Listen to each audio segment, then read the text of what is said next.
আল্লাহ তাআলা আমার নবী মুহাম্মদ রাসূলুল্লাহ সাল্লাল্লাহু আলাইহি ওয়াসাল্লামকে জানিয়ে দিয়েছেন, হে নবী, আপনি এরকম অনেক মানুষকে দেখতে পাবেন যারা কি করে, যারা নামাজ আদায় করে মানুষদেরকে দেখানোর জন্য, ইবাদত বন্দি করে মানুষদেরকে দেখানোর জন্য। তাদের নিয়তের ভিতরে রয়েছে গোলমাল। আল্লাহকে সন্তুষ্ট করার জন্য তারা নেক আমল করছে না, বরঞ্চ মানুষদেরকে দেখানোর জন্য তারা নেক আমল করতেছে। কিন্তু আমি আল্লাহ তাআলা বান্দার অন্তরের ভিতরে কি রয়েছে সব কিছুই কিন্তু আমি আল্লাহ রব্বুল আলামিন জানি। সবাই পড়ি আল্লাহু আকবার। বান্দার অন্তরের ভিতরে কি রয়েছে সব কিছু জানেন কে? আল্লাহ রব্বুল আলামিন বলেন, قل إن تخفوا ما في صدوركم أو تبدوه يعلمه الله ويعلم ما في السماوات وما في الأرض والله على كل شيء قدير। সবাই পড়ি আল্লাহু আকবার। আল্লাহ রব্বুল আলামিন বলেন, হে নবী, আপনি মানুষদেরকে জানায় দেন তাদের অন্তরের ভিতরে যা কিছু রয়েছে, তাদের অন্তরের ভেতর থেকে যা কিছু তারা প্রকাশ করে এবং তারা যা কিছু গোপন করে সব কিছু আমি আল্লাহ তাআলা জানি। সব কিছু আমি আল্লাহ রব্বুল আলামিন দেখছি, সব কিছু আমি আল্লাহ তাআলা জানি। বান্দা, তুমি প্রকাশ্যে কি করো, গোপনে কি করো, তোমার মনের ভিতরে কোন নিয়তটা লুকিয়ে আছে, সব কিছু আমি আল্লাহ রাব্বুল আলামিন জানি। শুধু বান্দার মনের খবর নয়, বরং আসমান এবং জমিনের মাঝে যা কিছু রয়েছে সব কিছুর খবর যার কাছে আছে। সবাই বলেন তিনি কে? সেই জন্য আমার আল্লাহ রাব্বুল আলামিন আমার নবীজিকে লক্ষ্য করে বলছেন, হে নবী, আপনি মানুষদেরকে নির্দেশ প্রদান করুন, তারা যেই কাজটা করুক না কেন তারা যেন নিয়তটাকে পরিপূর্ণ করে, আল্লাহ সন্তুষ্টির জন্য কাজ করে। কারণ যেই কাজের ভিতরে নিয়তটা সুন্দর হবে সেই কাজটা যিনি কবুল করে নেবেন। সবাই বলেন তিনি কে?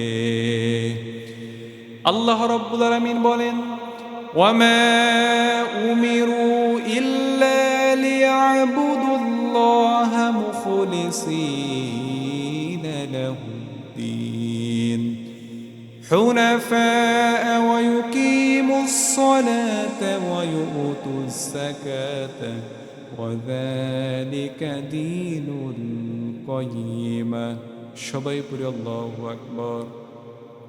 আল্লাহ রাব্বুল আলামিন বলেন, আমি আমার বান্দাদেরকে নির্দেশ দিয়েছি তারা যাতে একনিষ্ঠতার সাথে পরিপূর্ণ নিয়তের সাথে আল্লাহর সন্তুষ্টির উদ্দেশ্যে তারা যেন নামাজ কায়েম করে, তারা যেন সালাত আদায় করে, আল্লাহর ইবাদত করে, নামাজটা কায়েম করে, যাকাতটা যেন তারা প্রতিষ্ঠা করে। বান্দা যদি এই কাজগুলো করতে পারে তাহলে আমি আল্লাহ রাব্বুল আলামিন বান্দার প্রতি সন্তুষ্ট হয়ে যাব। সবাই পড়ি সুবহানাল্লাহ। নিয়তটা পরিপূর্ণ হলে পর আল্লাহ বান্দার প্রতি সন্তুষ্ট হয়ে যাবেন। আমার আপনার নবী, বিশ্ব নবী জনাবে মুহাম্মদ রাসূলুল্লাহ সাল্লাল্লাহু আলাইহি ওয়াসাল্লাম বলেন, ইন্নামাল আ'মালু বিন্নিয়াত, নিশ্চয় সকল কাজ নিয়তের উপর নির্ভরশীল। বান্দা যেই কাজ করে না কেন সেই কাজটা যদি সুন্দর নিয়তে করতে পারে তাহলে মহান আল্লাহ রাব্বুল আলামিন ওই বান্দাকে কবুল করে নেবেন, বান্দার জীবনের গুনাহ মাফ করে দেবেন এবং এই আমলের কারণে আল্লাহ রাব্বুল আলামিন তাকে জান্নাতের ভিতরে পৌঁছায় দেবেন। সবাই পড়ি সুবহানাল্লাহ। তাহলে নেক আমল করার জন্য নিয়তের দরকার আছে না নাই? নিয়তের দরকার রয়েছে। কোরবানি সম্পর্কে আল্লাহ তাআলা গুরুত্বপূর্ণ মেসেজ বান্দাদেরকে দিচ্ছেন। আল্লাহ রাব্বুল আলামিন বলেন, লা ইয়ানালাল্লাহু লুহুমুহা ওয়ালা দিমাউহা ওয়ালাকিন ইয়ানালুহুত তাকওয়া মিনকুম। সবাই পড়ি আল্লাহু আকবার। আল্লাহ তাআলা বলেন, আমার বান্দারা, ও আমার গোলামেরা, তোমরা যে পশু জবাই করো, কোরবানি করো, এই পশুটা যে কোরবানি করো এই পশুর রক্ত আমি আল্লাহ তাআলা চাই না, এর মাংস আমি আল্লাহ তাআলা চাই না, বরঞ্চ আমি আল্লাহ তাআলা চাই তোমাদের নিয়ত, কোন নিয়তে তোমরা আমি এই কোরবানি করেছো, তোমাদের তাকওয়াটা কেমন, তোমাদের নিয়তটা কেমন, এইটা জানার জন্য আমি আল্লাহ রাব্বুল আলামিন দুনিয়ার ভিতরে কোরবানির বন্ধ ব্যবস্থা করে দিয়েছি। সবাই বলি সুবহানাল্লাহ। আল্লাহ তাআলা বান্দার গোশতও চান না, মাংসও চান না, রক্তও চান না। রক্ত মাংস বান্দার জন্য, আর আল্লাহ তাআলা চান বান্দার বিশুদ্ধ নিয়ত, বিশুদ্ধ তাকওয়া। আমার ভাইরা, আমার বন্ধুগণ, আল্লাহ তাআলা এইভাবে করে আমাদেরকে জানিয়ে দিয়েছেন, ও আমার বান্দারা, তোমরা তোমাদের নিয়তকে যদি পরিপূর্ণ করতে পারো তাহলে আমি আল্লাহ রাব্বুল আলামিন অবশ্যই তোমাদের প্রতি সন্তুষ্ট হয়ে যাব। মনে করেন একজন ব্যক্তি তার বাড়ি থেকে উত্তর দিকে তার মসজিদ, ওই ব্যক্তি ঘর করার সময় চিন্তা করলো মসজিদের তো আজান শোনা দরকার, 5 ওয়াক্ত নামাজ পড়ার জন্য মসজিদের আজানটা আমার শোনা দরকার। মসজিদের মুয়াজ্জিন কত সুন্দর করে সুরেলিত কণ্ঠ দিয়ে আল্লাহর নামে সে কি করছে, আজান দিচ্ছে। আমি আজানটা তাদের সুন্দরভাবে শুনতে পারি, সেজন্য উত্তর পাশে আমি একটা দরজা এবং জানালা রাখবো।